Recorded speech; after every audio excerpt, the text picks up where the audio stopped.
you know, you take people at their word, and again, you're using the word hope. You hope that they're sincere and they're being truthful. And then on the other hand, you look at history and how it works and how it repeats itself and how the cabal deceive and run this world and deceive us. And if everybody's hope is built up by this man, and suddenly he's removed and he's in on it himself, even, yeah, then chaos is going to loom. That's for sure.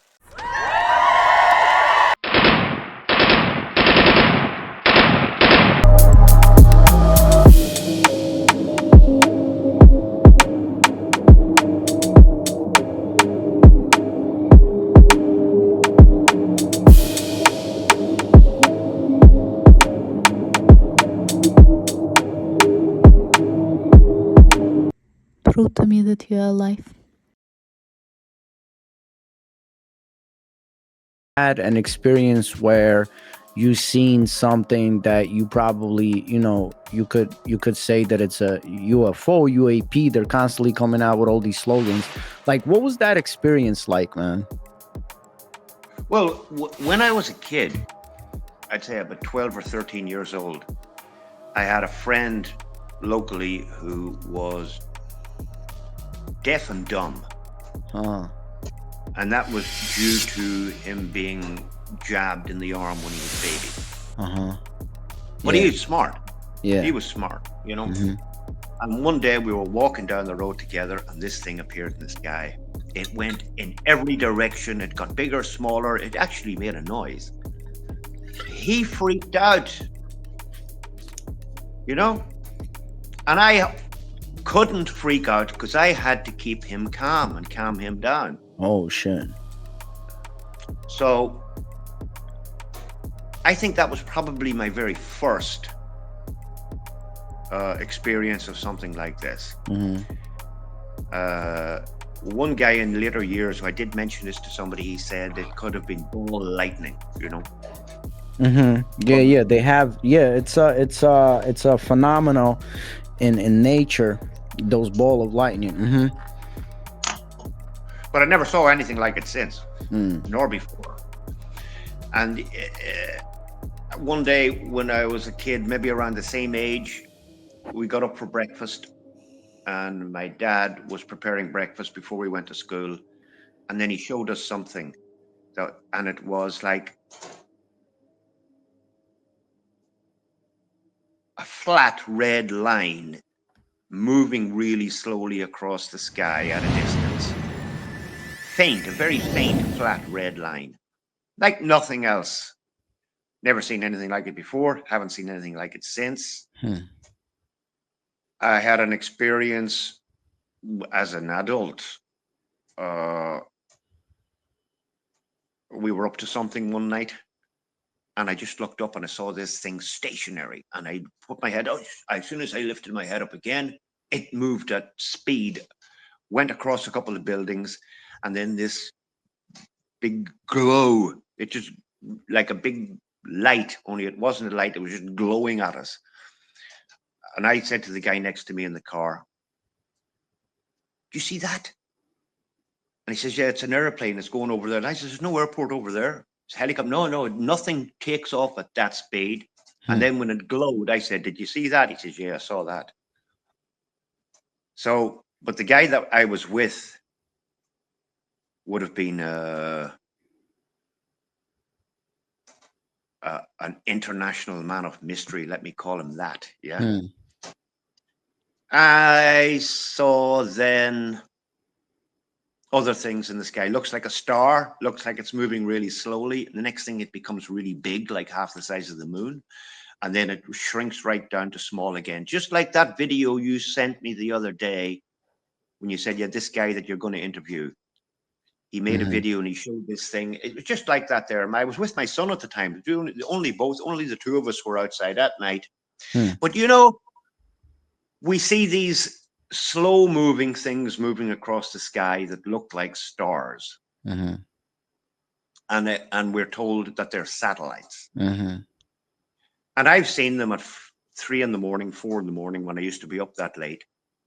And then they say, oh, the sun is reflecting off it and it's shining down on top of you. Well, even if it's 200 miles off the surface of the earth here, and we're supposed to be on a 24,901 mile circumference sphere. Fear, yeah. At that time, the sun is around the far side of the earth. There's no way it's going to be able to shine on something 200 miles off the earth. Plus, we're told a satellite is the size of a van or a truck or a car. How are you going to see a car, something the size of a car, 200 miles away? You can't even see a 747 out on the horizon, you know? And then what kind of light shines 250 miles? You know, you in your car, you need a powerful diesel engine, you need an alternator, you need a big battery to have two lights that make you can see 200 yards ahead. You know, so I've seen the Starlink recently coming over here, but then I don't buy that either. How can something the size of a washing machine 400 miles away, how can you see that? Have to be visible, right? You know, and then, oh, but it's got a light to shine. What light shines 400 miles? What power source does it have? You know? So I buy absolutely nothing, man. Nothing they selling, man. Yeah, I was about to say, because you know, you lit like someone like me, even though I'm in the suburbs now, but still, you know, there's cities around. Someone like you live pretty far away from cities, and I know, you know, when you go outside, you're looking up and stuff, man. So if there was anyone to be able to observe any kind of, you know, motion in the sky, it would be someone like you, man, you know. Well, yeah, and you've probably heard the interviews that were done with Admiral Richard E. Byrd, right? Yes, sir. We have a I mean, around when I was a kid, anyone called Richard, they were called Dick for short, or Dickie. Yeah. So Dickie Bird. Okay. We used to have another saying. Where did you hear that? Oh, a Dickie Bird told me. Yeah. And Richard E. Byrd comes along and he tells all these stories. And he said in his interview, not in his diaries, in his interview, that the people who lived down beyond Antarctica had craft that could go from the South Pole to the North Pole in 30 minutes. Wow. All right.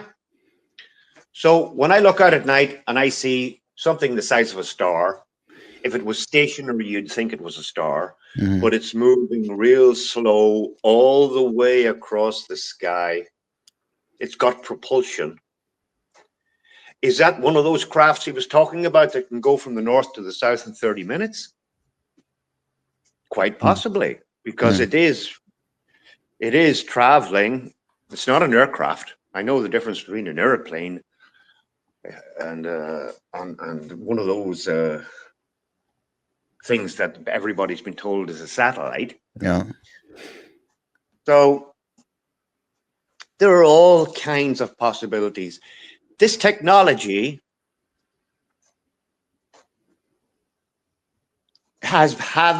must have been around from the dawn of time.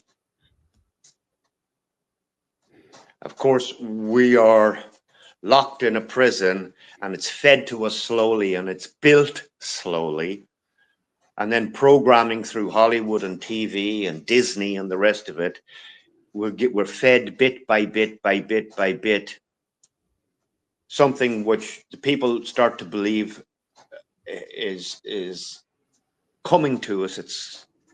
It's on its way to us. But then, as I say, it's been around since the dawn of time.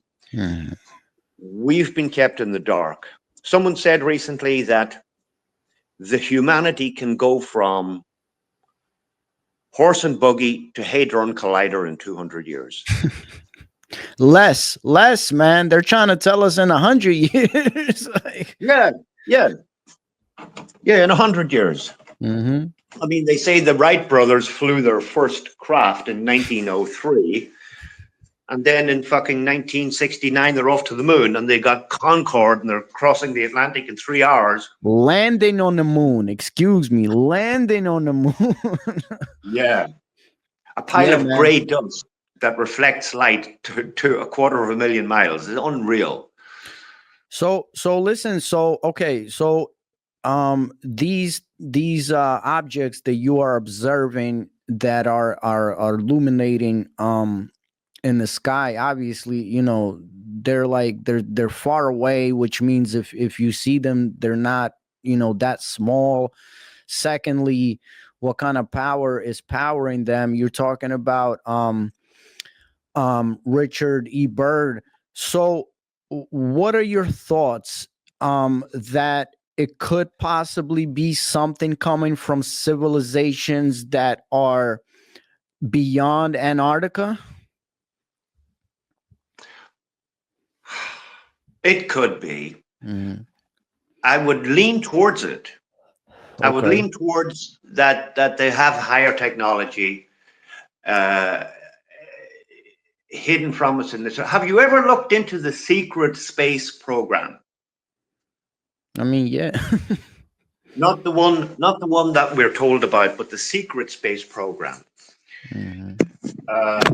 There was an interview done by Kerry Cassidy Mhm. on a guy with a guy from the secret space program. You're giving me some good names. What is her name? Carrie Kerry Cassidy. Cassidy. Uh-huh.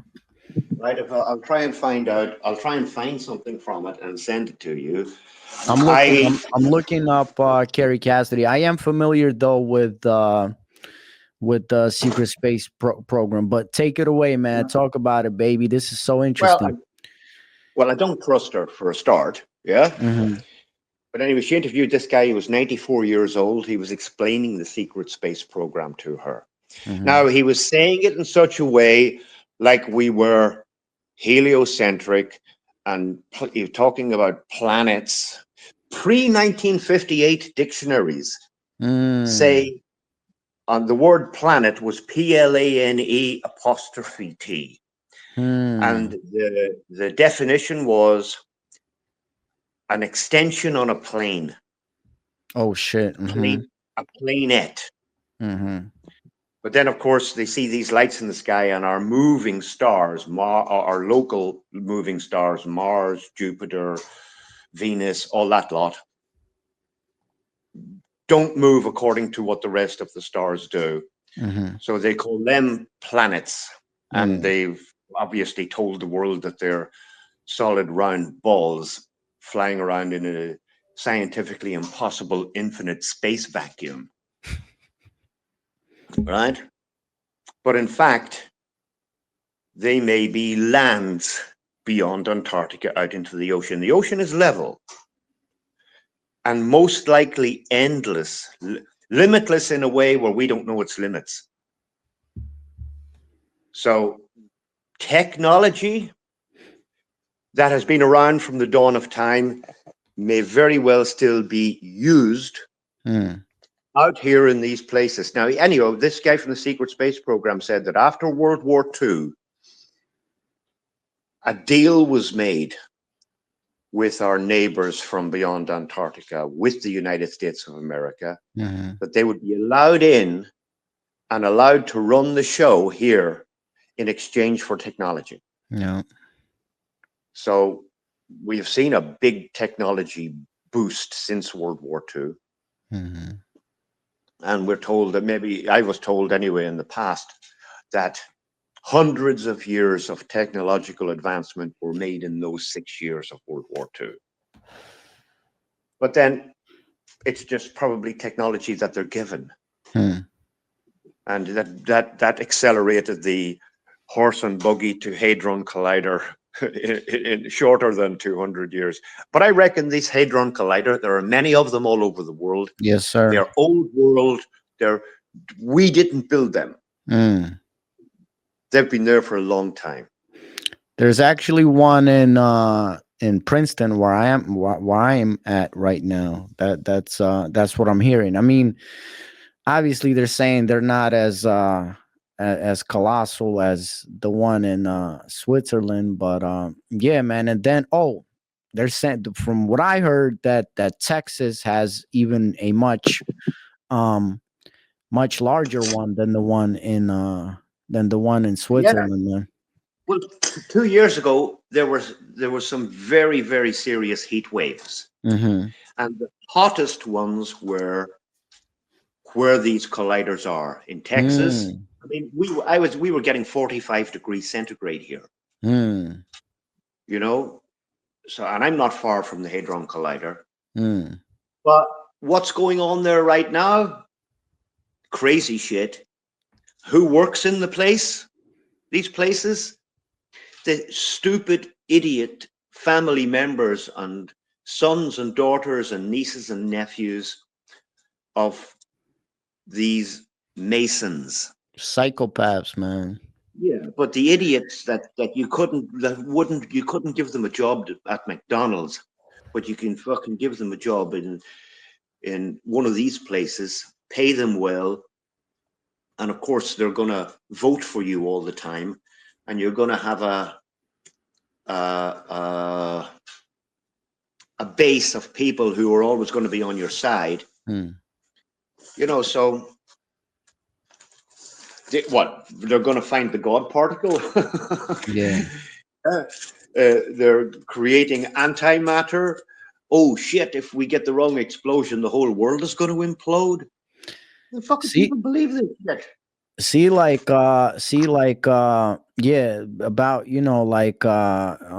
blowing up the world and everything like that is one thing. To me, like, the big thing is, right, like, let's say if they're really colliding these particles or whatever, if there are, let's say, talks of accidentally opening up like black holes, and because I mean they've been openly talking about this, but basically what they're saying is, well, if we do open up a black hole, it's not significant. And then I'm like, what the fuck? Like what are you talking? Like, you're opening up black holes? Like, what the fuck are you talking about? What I'm leading to is, they themselves don't know what the fuck they're talking about. Just like you so correctly noticed just now, they don't know what the fuck they're doing, and the rest of the population is pressured pressured to constantly be on this hamster wheel, moving a million miles an hour, man. And you know what I mean? And like, no one's whatever. We're fucking passive, man. We're passive until the whole shit starts to implode back on us, man. Yeah. Well, in one way, they could be opening up black holes around there, all right. But they that would be closer to the planet Uranus. Hmm. The only fucking black holes they're opening, yeah. Oh man. Yeah. No, the portals and it's so ridiculous. Hmm. It's just beyond anything that makes common sense. Hmm. Yeah, but like, and you've seen the rituals that these the employees of these places do outside, summoning demons and dancing in a particular way, and it's fucking crazy shit. Some like loony shit, man, right? Listen, That's you what were you were talking about like weaponry, man. Did you see the whole Areshnik thing? I'm aware of it. Yeah. But did you see the crater that it left? Don't think so. Oh man, you got to see this shit, man. This is something. unbelievable, man. Like that freaking Well, thing yeah, is it's a warning. What's going on there? I mean, what is actually going on over there? it's complete chaos and complete chaos. And it's this, the lady that we had on last, man, she's like, she was very close, close Yeah, connections with all them assholes in power right now. And you're she calling us she in. yeah, she called it a yeah, we talked for like 4 hours. It was a great conversation. But she called it a concentration camp, man, and it's getting worse and worse. But I was just thinking like about, because you were talking about the weapons, man, like that Areshnik, the crater that it left is unbelievable, man, and what's interesting is that the technology that you're talking, why I'm even bringing this up, because the technology that you're talking about that has always been around, that Areshnik looks scary. So what does the other technology look like? It's probably beyond our imagination, man, like like you just said. Well, fuck. I mean, if they pull out the baby that they you caused the Carolina Bays, that that ends it. Yeah. Hmm. Are they all in on it together? Do you Hmm. think they're all in on it together? That's a big thing that me and the lady discussed, because I told her, like, I was, see, the whole thing about Putin, right? And for a lot of people don't know, but for a lot of people in Russia, it's this holy war that's happening right now. I'm talking about the regular population.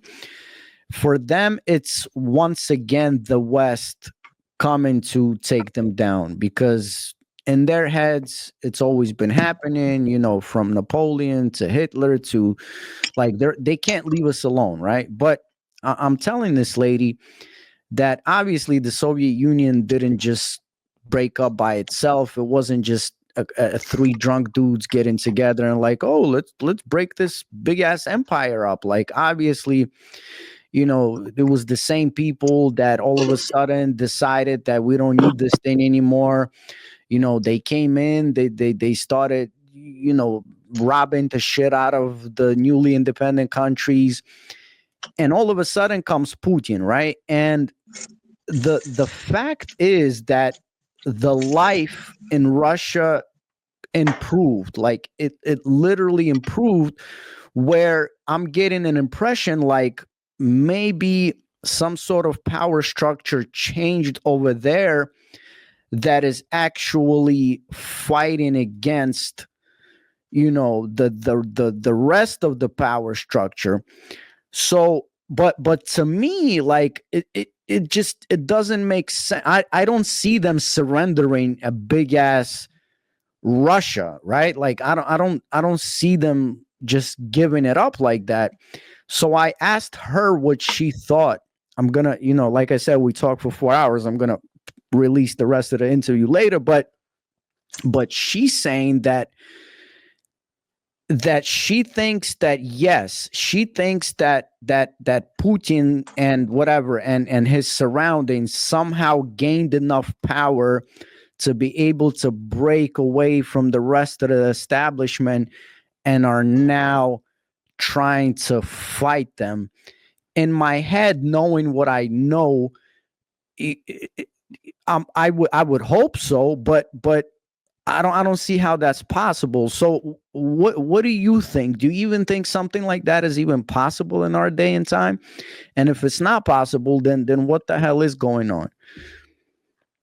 Well, like you, I hope it's correct what you say, that he's going to take them on, but they're going to they're going to go down kicking and screaming, and they're going to leave a wasteland behind for for them to clean up. Hmm. Uh, the chief spent 8 years in Puerto Rico. Hmm. And he told me that he had a conversation with an old man one day, a man he knew, who was a member of a family who were a trustworthy family for the state, and they worked on state buildings, and they worked around the elites in their villas. They were the servants, they were the gardeners, they were the this, that, and the other. Yeah. Mhm. He said that the old man in Puerto Rico told him that back in 1936, Mhm. when he was working as a gardener, I think, at one of these villas, that Hitler, Stalin, Churchill, and Roosevelt were all there meeting together, Yeah, yeah. Mhm. right? And so, what were they planning? Yeah. So they were all in it together, Exactly. and and the outcome of that whole debacle was one of the main things that they were planning, was that they wanted to create that state over there in the Middle East that shouldn't exist. Yes, sir. The whole purpose of that was that, to Mhm. drive those people out of Europe who didn't want to leave Europe, Mhm. and force them to move over there so they could create another state. Mhm. And basically, it's a US state. Yes, sir. Yeah. But there's the hidden hand at play here is the world's biggest land and property owner. Now, I remember reading something years back, of an audit that was done in New York State in the 1880s. Mm. An audit was done on Roman church property in New Mm. York State. And we're into the trillions of dollars in the 1880s, Mhm. before fucking anybody knew what a trillion was. Nobody still does. Mhm. So they also own Philadelphia, they own Boston, they own Chicago, they own Washington, D.C., they own the ground, on paper at least, they own Mhm. the ground under where we walk. Yes, sir. These banking families from Mhm. Venice and Florence, own more land in the North America and in Canada than anybody else. Then they own South America as well. They own Europe. They print the dollar. They're the hidden hand. So they own Hollywood, Yep. but the people would believe, oh no, they don't. The Jews own Hollywood. The Jews work for them. Mm. They own the banking system worldwide. Oh no. The Rothschilds and the other families, they own the banks. No, they just work for them. They're like the scribes of old. All the emperors down through time hired these people to cook their books for them, Yep. because they're number crunchers. Yeah. They're the best number crunchers in the world, and the best counterfeiters, and the best deceivers you're going to get. Deceivers. Yeah. I was gonna say. Right. But the rest of the world is pointing the finger at the Jews, and the Jews are not guilty. The Hmm. Jewish people are as definitely not guilty of anything. I mean, the regular folks. Yeah, man. Of course. Yeah, right. But and there are more Christian Zionists than there are Jewish Zionists. Yeah, you got fucking Buddhist Zionists and Hindu Zionists and Islamic Muslim Zion. I wouldn't say Islamic, but Muslim Zionists Mhm. as well. And it's just Zionism is an attitude, a bad attitude, An where idea. Yeah. someone who believes he is superior to you, looking down on you, seeing you as inferior to him. Prove to me that you are alive. That's what a fucking Zionist is. Yeah. But the people of the world believe, oh no, the Zionists are Jews. The Jews are to blame for everything. They killed Jesus. No, they fucking didn't. They own the banking system, which robbing us. They only run it. They own Hollywood, which has been deceiving us. No, they run it. They're the willing servants of the hidden hand, which is that place where all roads lead to. Yeah, man, it's a structure. It's definitely a hierarchy, man. Like yeah, I always say this, man. If we're shown something, then most likely there's something else behind it that we don't see, and we have been purposely shown something. If they don't want us to see something, we're not gonna see it, man. And that's why, exact like the same thing as you said, when people talk about, oh, the Rothschilds or the Rockefellers, or I'm like, listen, if we know these names, then that means there's someone else behind them or on top of them, or however they they do their shit. Yeah. So that's very interesting. But so you think it's wild. I don't know, man. But you think there's a possibility that something is going on in Russia where, like do you even consider that this is a possibility? Yeah, well, over the past 4 or 5 years, in particular since this conflict started, I have heard 3 Roman bishops say that they want to bring Russia under the realm of the Virgin Mary. Right? So they want everything that Russia has got, but they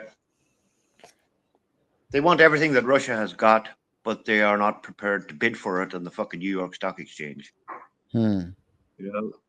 They want to own every blade of grass that's on the surface of this earth, basically. And they have made relentless pushes to achieve that, and have been beaten back many times. Right now, it looks like they're being beaten back. Looks like. And they don't care. They still think that in another 50, 100 years, they'll make another dash for it, So that leads me to this question. What are your thoughts with this whole Trump thing, man? Like, Donald Trump winning, I'm gonna drain the swamp, and like, what do you think? What do you think about that character at all? Like, anyway, man. He's put forward as such a likable character, right? Other people hate him, of course, yeah. But comparing the two, who would you choose? One who says he's going to clean the situation up. One who does speak. He's against killing babies. He's against poisoning the people. He's against. I mean, like, what's he? They're going to clean up the medical system, and they fucking brought one of the Kennedys in. Yeah. Which are who have been always part of that.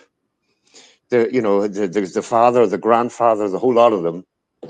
They were mixed up with that mustachioed guy from World War II. Yeah, exactly. That's why. Right. I don't know how, like, I don't know how we get persuaded so easily, because even if you think about Trump's character, I mean, obviously, if we were living in a normal world, and if things were the way they try to make it seem, and if you were to choose between Biden and Trump, then of course, you're gonna go towards Trump. But I'm like, are we forgetting, like, this guy's history? Like, don't we know? Even if you think about the things that we know about. Like, let's say he's a real estate mogul in New York during the 70s and 80s. That business at that time was so dirty. Like, you're not getting a contract. Like, you gotta be a gangster yourself. You know, you gotta do dirt, man. And even besides that, if he was truly, you know, trying to help, and like he was truly one of the good guys, they're not letting him get anywhere near like the office and this and that. Or am I crazy, man? Am I missing something? I think we're both missing something. We're all missing something. Hmm. The hidden hand is at play. Hope is being built up. Right? That's a good one. That's a really good one. It was done in the 60s. I just felt when you said that, man. What do you mean by it was done in the 60s? Kennedy. JFK, yeah. He got up and spoke. I'm going to drain the swamp. Yeah. I'm going to shatter the CIA. I'm going to take down all these people that are causing all these problems. Everybody's happy. Everybody's hopeful. And then suddenly he's removed. And then all hope is lost. So Donald is standing up now, giving everybody hope. And he could end up being removed before all this happens. And then all hope is lost. Chaos breaks out. If it did happen in such a way, like Kennedy, publicly, it would cause a fucking civil war in the streets. Yeah, it of would the be US. chaos, man. Yeah. Now, I don't believe for one moment that Kennedy was assassinated. If you ask me, it's a fucking hoax. Yeah. Yeah. And that was his acting career over that day. Yeah. Off you go into some magnificent retirement. Yeah, that's what I'm saying. I don't know how. I just don't know how we are so easily like fooled over and over. I do see, like, that's what I'm saying. Like, you know, sometimes when you speak, you like drop these jewels, man. And I felt what you just said. Like, it's this chess move of giving hope, you know? Yeah. Yeah. So don't be surprised if you see what I just said could happen. You know, I hope I mean, like, here's me saying the word again, hope. Yeah. But yeah. Yeah, what do you think about that whole show that they gave us with the bullet, like scraping his ear, like what do you think? What do you think about that, man? Ooh, I was going to make a video on that, so I was, because I pulled a clip out of a newspaper in India a couple of days after. Yeah, I'll send it to you if I can find it. Back in 1976, have you ever heard of Lord Jagannath? Yeah. Lord Jagannath, an expansion of Lord Krishna. Yes, sir. In fact, an expansion that does not take any offense. The only expansion of Krishna that doesn't take any offense. Because any of the other expansions of Krishna, if you read through the Vedas, you step on his toes, he takes your head off immediately. Yes, sir. Krishna went around killing people and robbing all the time. Yes, sir. Why? He already owns everything. Right? Lord Jagannath doesn't take offense. And every year in India, they have this festival called Ratha Yatra, Lord Jagannath's festival. And they wheel Lord Jagannath through the streets of the cities in these big carts. Now, way back in the beginning, back in the early days, when India was got on its feet and it was allowed to have all these festivals, people used to run up to the cart and throw their head on the ground and get it run over by Mhm. the wheel and have their head chopped off. Because if Lord Jagannath kills you, you're liberated immediately from this material world. Right. So uh, now the police in India stand around the carts and don't let people run over and throw their head on the ground. Mhm. But in New York in 1976, Mhm. they wanted to have a Lord Jagannath Rathayatra festival, but Mhm. nobody would wanted them to have it, and they had nowhere to go. And Donald Trump gave them a railway yard that he owned to park their chariot and prepare their festival. And he gave it to them for What? free. Holy shit. I never heard of this. Yeah. Whoa. So then the assassination attempt with the bullet Mhm. came on Lord Jagannath's appearance day. Whoa. Holy shit. So the newspaper clip in India, You got to make a video on this, man. Very I do, interesting. I got to make a video on this. Yeah, the Yeah. newspaper clip from India said that Lord Jagannath was paying him back for his the good deed that The he did righteous for doing. him Yeah, man. on Okay. that day. Yeah, Hmm. and that it was divine intervention that saved his life Hmm. on the appearance day of Lord Jagannath back on the 19th of July. Very So, interesting. mm, very interesting. Now, Hmm. I read that story many, many years ago Mhm. about Trump giving, I think it was the International Society for Krishna Consciousness. I don't have anything to do with them. I wouldn't have anything to do with them. They're a corrupt organization, Mhm. but they weren't corrupt in their inception. It Hmm. wasn't corrupt, but it was taken over by Zionists. As always. But immediately taken over by them. Hmm. It's like they were waiting for it to come, and something triggered many of them, and they all went and joined this movement. And they did nothing but fucking rape and kill and torture people when they were in there. Yeah.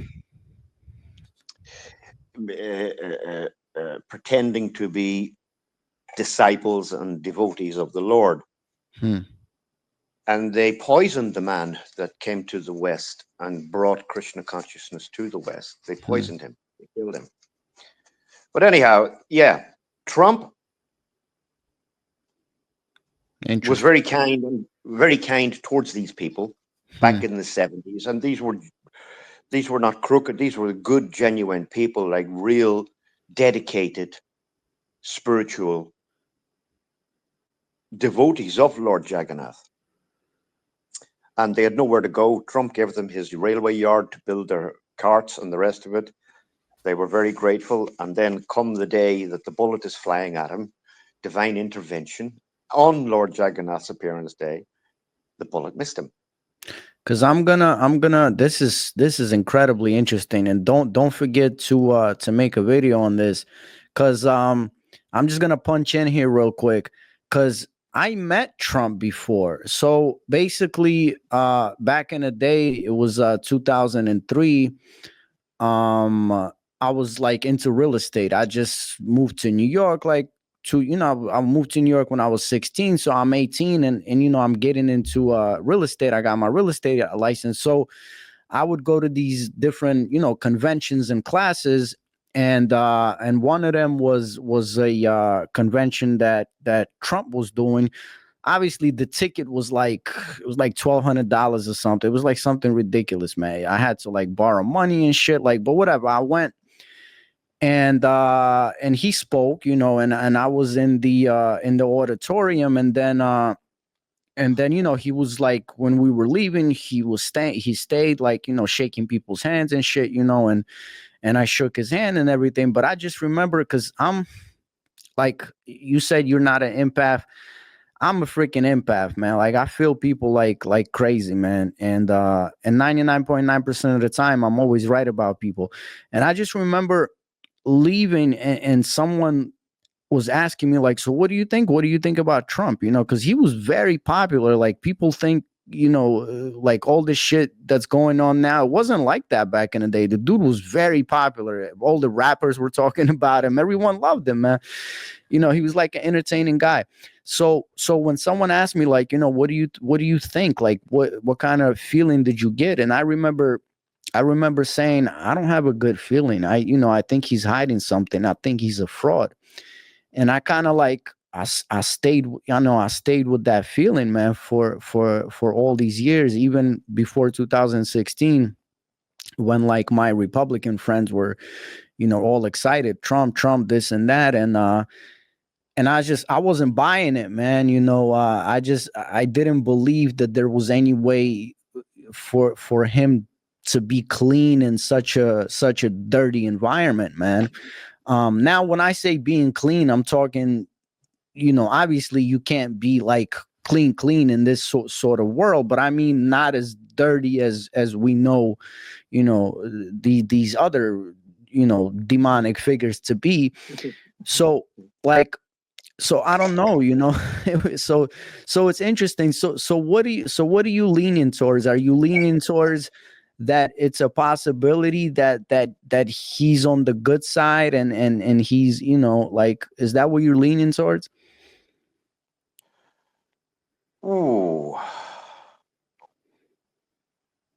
I'm still middle of the road. I was going to ask you before you said all that, what kind of vibe did you get off him when you did meet him? And you just said it, what type of vibe you got off him. And you're a good judge of character. But like, he's all the people that go there. In what way is he looking at all those people? Is he looking at he's looking at them as he's making a dollar out of them? They're there for him to make money from them. You don't get riches in this world unless they're gifted to you. So many of the very wealthy people in this world have riches because of good deeds in previous lives. Yeah, it's see, this is the thing. I'm glad that you said that, because this is very important. Like in the Slavic Vedas, and I have a whole video, years and years ago, breaking down the different sorts of karmas, because there's different sorts of karmas, because in Buddhism and Indian Vedas, they kind of put the material wealth and the spiritual wealth kind of in this one bucket. But in the Slavic Vedas, it basically says that we have the credits, karmic credits for different wallets. You know what I mean? That's why sometimes in life you can be born financially very wealthy, but then you're either spiritually poor, or you're physically poor, or and sometimes you're born into this life very spiritually rich, and then maybe you don't have. So basically in the Slavic Vedas, they say that these things are in separate sort of banking systems, if if you were to speak of it that way, that the credit is. So when you're saying like he did good deeds, most likely from what I understand from the Slavic Vedas, is he was doing good things, good deeds on the financial side, and that's why he got it back tenthfold, as they say in this lifetime. But you're saying that, just like Prince Siddhartha, right? Like it was no accident that he was born into the wealthy family, and all of this stuff, right? Yeah, well, karma is so mixed. Mm-hmm. You can't figure it out because it's unfigureoutable. I mean, what I'll tell you what. I used to give the description to people, say things to people like, karma is so mixed. I mean, today you could win the lottery and then you get killed in a car crash tomorrow. Yeah. Yeah. Now, one day I was on my way to the city and I came across a terrible car crash and the car was in mush. And I found out afterwards that the two people in it had died. And then I found out after that they had won the lottery. So the Holy shit. scenario that I used to say to people, Wow. I came across it on the road. Wow. So yeah, just like what you say, Crazy. karma, you cannot understand it. Don't even try to understand it. Everybody is guilty of good and bad deeds. Yes, sir. But And then did you? Sorry. Go ahead. I'm sorry. I know. No, then there are scenarios where, like, anyway, I forgot what I was going to say. Don't worry. Carry on. I'm so sorry, man. Sometimes, I'm sorry. I was just gonna ask you, like, I remember, and I talked to my wife about this, that the day after the election, when he won, there was this sense of like a like a euphoric feeling. Did you sort of feel something like that also? Did you? Maybe it's this false hope again. I don't know. No, I was just so glad that the others didn't get back in. Because look what they've been doing. Look what they're doing in the past 3 or 4 years. And Going crazy. before, Going crazy. Absolutely loopy. Yeah. Nuts. So, and he's talking about reversing all of that and not letting that happen. Yeah. So, you take people at their word, and again, you're using the word hope. You hope that they're sincere and they're being truthful. And then on the other hand, you look at history and how it works and how it repeats itself and how the cabal deceive and run this world and deceive us. And if everybody's hope is built up by this man and suddenly he's removed and he's in on it himself even, yeah, then chaos is going to loom. That's for sure. And because you got to remember that he was here once. He was here in 16, and then we had the craziness that we had. He's the one that allowed for characters like Dr. Fauci to be around and shit. Yeah. Yeah, and we're told that, oh, he made mistakes. He didn't know. He trusted these people and he shouldn't have. Come on, man. Yeah.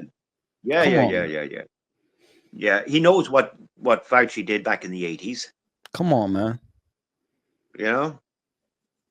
So yeah, look, go ahead. I'm keeping my ear on everything, but I'm buying nothing, and I'm not going to be shocked or surprised whatever the outcome is going to be. That's the best attitude, man. That I was just gonna say, man. So just to round up this whole Trump thing, so does Jim Dillinger,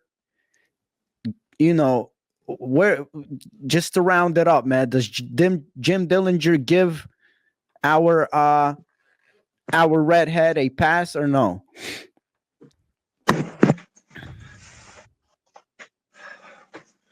For now, I want to see him carry out all the things he said he's going to carry out. Very importantly, he said he's going to stop the war in Ukraine, man. Yeah, and he could. And this could be part of the plan too. If he's removed, then that's again hope lost. Yeah. Like back in the 60s. Because it kind of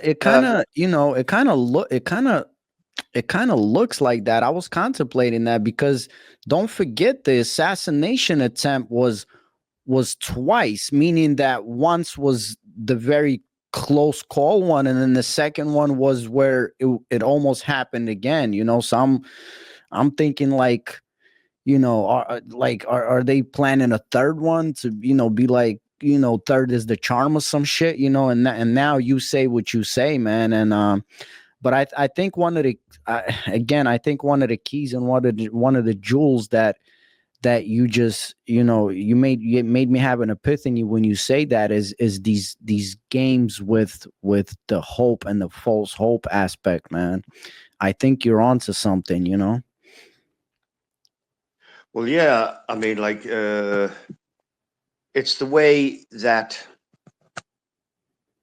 they don't know any other way. To remove a president, they do it in this particular way. Look at you. You're aware of all the Lincoln Kennedy coincidences. Yeah, man. Yeah. Yeah. I've got a plaque downstairs, used to hang in our house when I was a kid, and it's always been there. 13 Lincoln Kennedy coincidences. Yeah, man. Which are no coincidences, man. Yeah, which are no coincidence. But then another guy on YouTube did a video on it where he kept going and kept going, and he came up with about 50 coincidences, Mm. and he just stopped because you're into the quintillions to one chance of such a coincidence. Yeah. And then, of course, the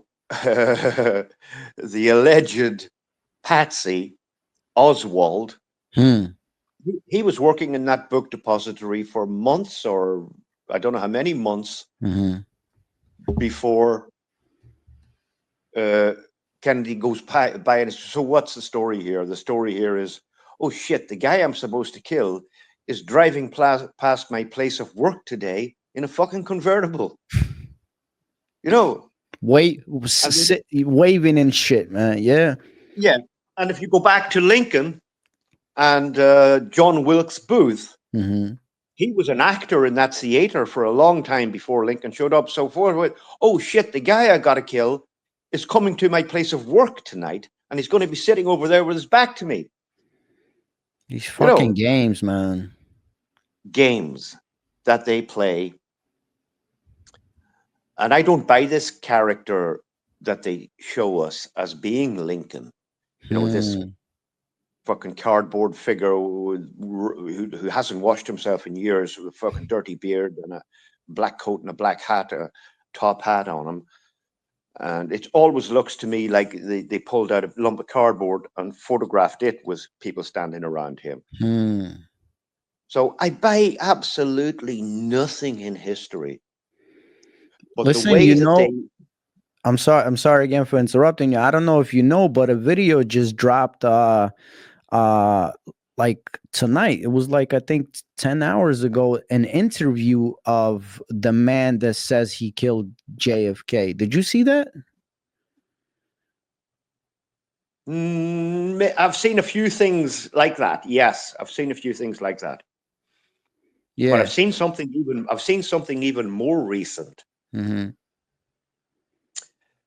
The White House projectionist. The guy that showed all the movies inside the White House, did all the photography inside the White House, all the filming, all the way from Eisenhower up to Obama. Wow. He kept meticulous notes. Yeah.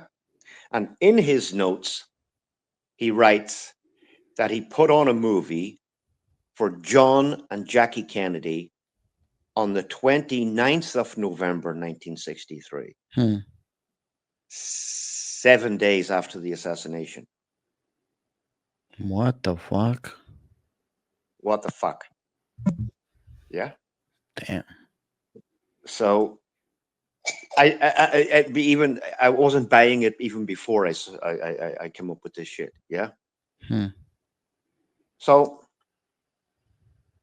they don't know any other way to stage a big false flag event except this particular way. Or if it worked back in 1865 and we got away with it, let's pull it off again in 1963. We can get away with it again. And then if they want to pull it off again in 2024 or 2025, let's do the same thing again.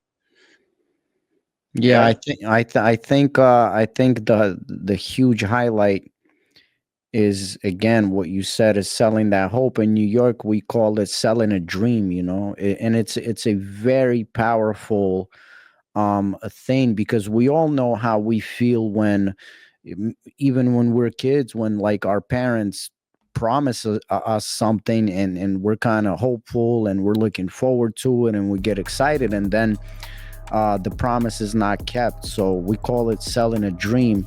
And it's a very, very powerful tool to bring, you know, your spirits all the way down, man. So I think you pinpointed something something extremely important, man. It's crazy.